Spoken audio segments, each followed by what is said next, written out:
Bom, por que essa equação ela recebe esse nome? Porque cada uma das suas parcelas vai representar um nível de energia do escoamento por unidade de peso de fluido. Vamos relembrar da física, por exemplo, a definição da energia cinética, né, que é a energia de movimento, a energia de velocidade. A energia cinética da física, ela é calculada como sendo a massa vezes a velocidade ao quadrado sobre 2, né? mv ao quadrado sobre 2. Essa é a energia cinética, certo? Aqui, pessoal, a gente tem que corrigir, ó.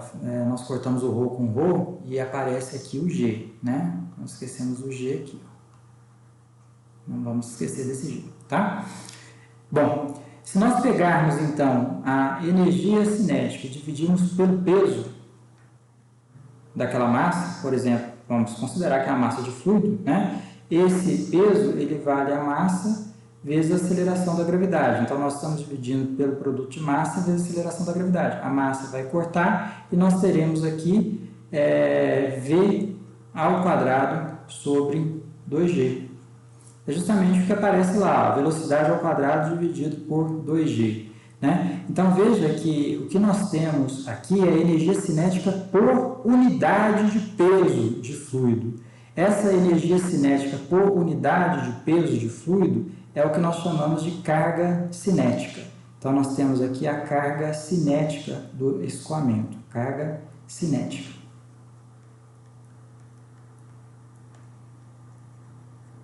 É a carga cinética do escoamento, né? O termo carga em mecânica dos fluidos e hidráulica, ele significa energia por unidade de peso de fluido, tá? Então, a carga cinética, ela vai ser para a gente a energia cinética do escoamento, energia cinética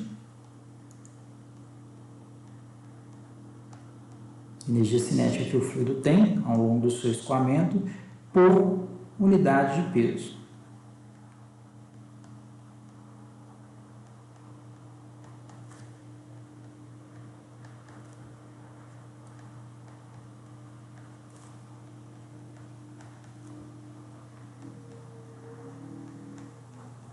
Unidade de peso de fluido, certo? Outra energia que a gente pode recordar lá da física é a energia potencial, né? A energia potencial, vamos chamar aqui de EP, é uma energia que uma certa massa tem por ter uma certa altura em relação a um dato, a um plano horizontal de referência. Então, vamos imaginar que a gente tem aqui um nível de referência, um Rn, e a gente tem aqui um certo elemento de massa, um elemento de massa m, que em relação a esse Rn está a uma certa altura z. Certo? Então, essa energia potencial desse elemento de massa m, que para nós será um elemento de massa de fluido, mas que pode ser aqui nessa passagem qualquer tipo de massa, inclusive a massa de só de uma pedra voando, por exemplo. Né? Então, ele tem aqui uma massa, a energia potencial em relação a essa referência de nível, a esse datum, ela vale m vezes g, vezes a sua altura em relação ao datum, o z. Se nós pegarmos, então, essa energia potencial e dividirmos pelo peso desse elemento, se dividirmos aqui pelo peso, nós vamos dividir por mg. E aí o mg corta com mg, o resultado disso vai ser z. Somente a altura em relação ao datum. Então, veja que esse z é a mesma coisa que aparece ali na equação da energia, certo? O z será para nós a chamada carga potencial ou carga de posição. Então, nós chamaríamos o z de carga potencial ou carga de posição.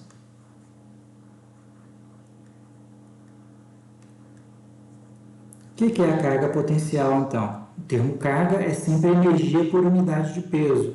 Então, a carga potencial ela é a energia potencial do fluido dividido pelo seu peso.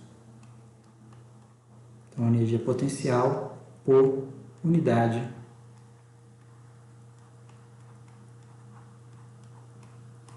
de peso de fluido.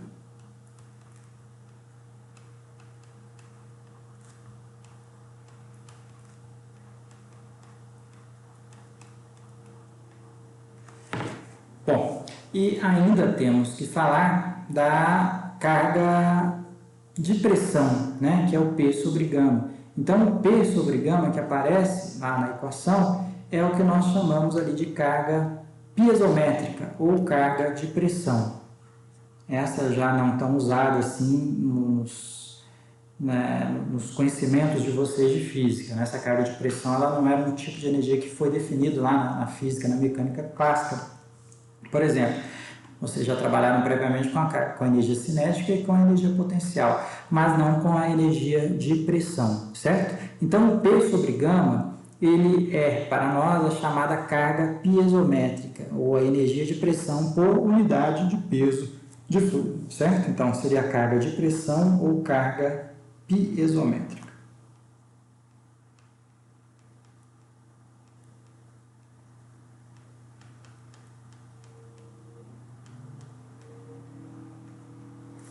Interessante nós observarmos qual é a unidade dessas cargas, né? Porque é sempre bom fazer essa análise dimensional para que a gente consiga raciocinar melhor e analisar melhor as equações que a gente vai trabalhar. Então veja que o Z é uma altura em relação a uma referência de nível, a um dado. Portanto, no sistema internacional, a unidade de Z é o metro, certo? Então nós vamos trabalhar com Z em unidade métrica. Então, essa é a carga potencial, ela é medida em metro. E lógico, se a equação está somando Z em metro com outras parcelas, as outras parcelas terão que ser quantificadas também em metro. Então, a carga cinética ela é computada em metro e também a carga piezométrica ela é computada em metros, certo? Então, as unidades das cargas que compõem a equação da energia são unidades métricas. E simplesmente podemos também somar as três cargas energéticas. Se pegarmos ali a carga cinética, né, Vs ao quadrado sobre 2G, somarmos com a carga de pressão, o P sobre gama, e somarmos com a carga potencial, esse H ele é chamado de carga total ou carga hidráulica. Tá? Então vamos aqui só para manter mais ou menos o padrão, mostrar que a soma dessas três cargas energéticas que compõem aí o que nós chamamos de H vai dar aí a carga total ou carga, vamos só melhorar aqui, ou carga hidráulica do escoamento, tá? Então nós teríamos aqui, ó, a carga total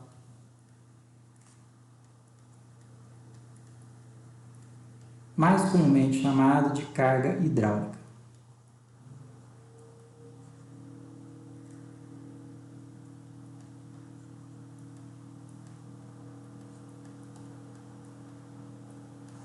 Carga hidráulica do escoamento, logicamente, também computada em unidades métricas, né? Então, essa carga total, ela vai significar para a gente a energia mecânica do escoamento por unidade de peso de fluido, certo? Então, ela é a energia mecânica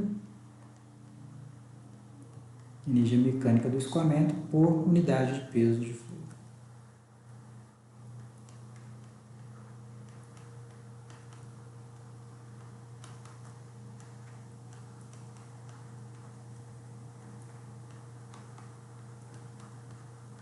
A energia mecânica que ela entra para se referir à energia total, né? A energia total do escoamento. Veja que é a soma de três cargas energéticas. Então, se nós raciocinarmos lá com a equação da energia, ela vai nos dizer o seguinte, ó. Se temos aqui uma massa de fluido que está numa certa posição inicial, vamos chamar essa posição inicial de posição 1, e essa massa de fluido vai se movimentar ao longo de uma direção S até uma posição final, que nós vamos chamar aqui de posição 2, ela se movimenta da posição 1 até uma posição 2, o que a equação está dizendo para nós é o seguinte, que a energia mecânica por unidade de peso de fluido, ou seja, que a carga hidráulica, ela é constante, certo? Então a equação ela está dizendo assim, ó, a carga hidráulica, ela é constante ao longo do escoamento. Reescrevendo isso, significa que a carga hidráulica disponível por essa massa de fluido na posição 1, antes a montante, ela é igual à carga hidráulica disponível a jusante na posição 2, depois que ela se movimentou da posição 1 até chegar aqui à posição 2. Em outras palavras, pessoal, o que a equação está dizendo para a gente é que na posição 2, a massa de fluido tem a mesma energia do que ela tinha na posição 1. E aí eu pergunto, é verdade? Uma massa de fluido, ao se deslocar de uma posição para outra, ela conseguirá manter a mesma energia que ela tinha no começo do seu trajeto? É essa a primeira pergunta que a gente faz. Será que isso pode ser verdadeiro? Bom, isso é falso, não é? Vamos imaginar nós mesmos, vamos imaginar que essa massa de fluido seja a gente vai correr aí 100 metros, vamos imaginar que esse trajeto aqui é o trajeto de 100 metros, nós vamos correr 100 metros, vamos pegar 100 metros não, né? 1 quilômetro, vamos correr 1 quilômetro, a gente sai da posição 1, nós vamos correr 1 quilômetro, eu vou chegar no final daquele quilômetro com a mesma energia que eu tinha no começo da minha corrida? Claro que não, eu perdi energia para sair da posição 1 e ir até a posição 2. Eu vou chegar mais cansado na posição 2, eu perdi energia, certo? E a mesma coisa vai acontecer com a massa dm de fluido que nós estamos analisando. Ela perderá energia. Ela sempre terá, na posição 2, na posição final, um nível de energia menor do que ela tinha, que ela tinha no instante, na posição inicial. A menos que apareça alguém que empurre essa partícula de fluido e que dê energia para ele. Esse alguém só vai ser uma bomba, que nós vamos estudar um pouquinho mais para frente.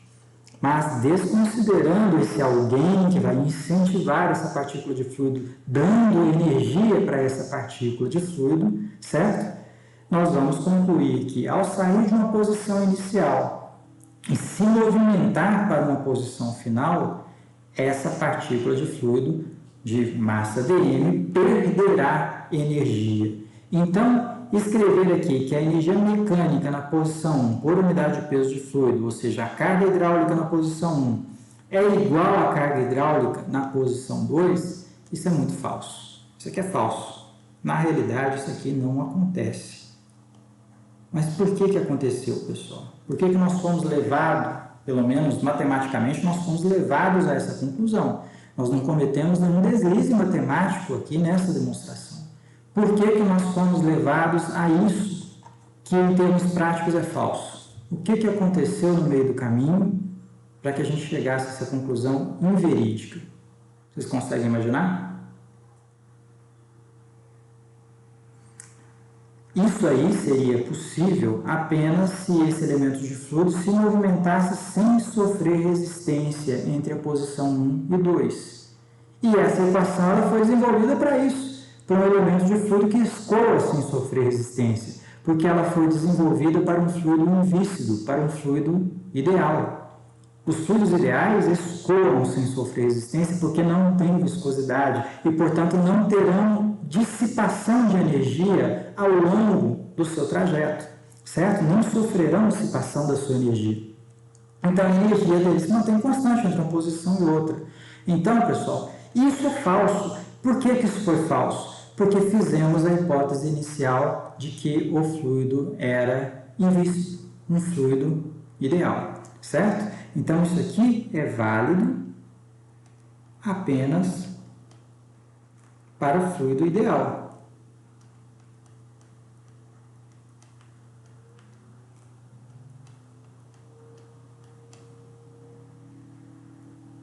E a engenharia já deixou de trabalhar com esses fluidos ideais há mais ou menos 110 anos, certo? Há mais ou menos 110 anos, os engenheiros deixaram de trabalhar com essas hipóteses de fluido ideal. Portanto, essa equação ela não é válida para os nossos processos de dimensionamento que nós vamos seguir ao longo do curso de engenharia.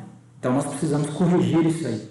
Ou seja, escrever essa equação para fluidos verdadeiros, para fluidos reais, certo? Então, vamos ver como que ficaria a equação correta para fluidos reais, para fluidos que têm viscosidade, que escoam sofrendo resistência, para fluidos reais.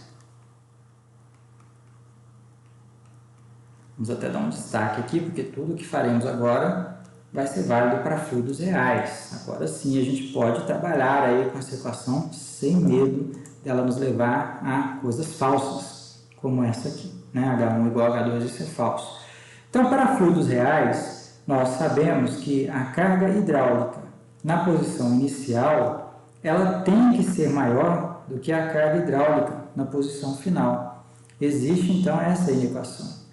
Em outras palavras, se eu quero transformar essa inequação numa equação, eu preciso escrever que a carga hidráulica na posição inicial, ela é igual à carga hidráulica na posição final, mais alguma coisa. Esse alguma coisa nós vamos chamar de ΔH, uma variação de carga hidráulica, certo? O que seria, pessoal, essa variação de carga hidráulica, esse ΔH? O que esse ΔH ele vai representar para a gente na prática? Ele vai representar aquela carga energética que foi dissipada ao longo do escoamento, né? Então, aquela carga hidráulica que foi perdida ao longo do escoamento, que foi dissipada ao longo da movimentação desse fluido de 1 para 2, aquela carga energética que foi dissipada em forma de calor, né? Essa energia ela é dissipada em forma de calor, ela vai representar aqui o ΔH, certo? Então, o ΔH, ela seria a carga energética dissipada ao longo do caminho.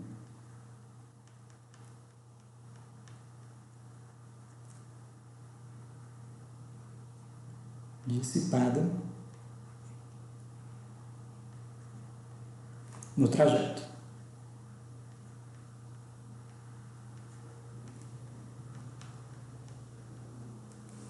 O termo mais usado para essa carga energética dissipada é perda de carga, a carga energética que foi perdida ao longo do trajeto, tá? Então, esse termo que nós definimos agora, ele vai aí acompanhar vocês ao longo de todos os estudos hidráulicos, de todas as disciplinas hidráulicas, de todos os projetos hidráulicos que vocês forem trabalhar, certo? Essa carga energética dissipada ao longo do trajeto, também chamada de perda de carga do escoamento.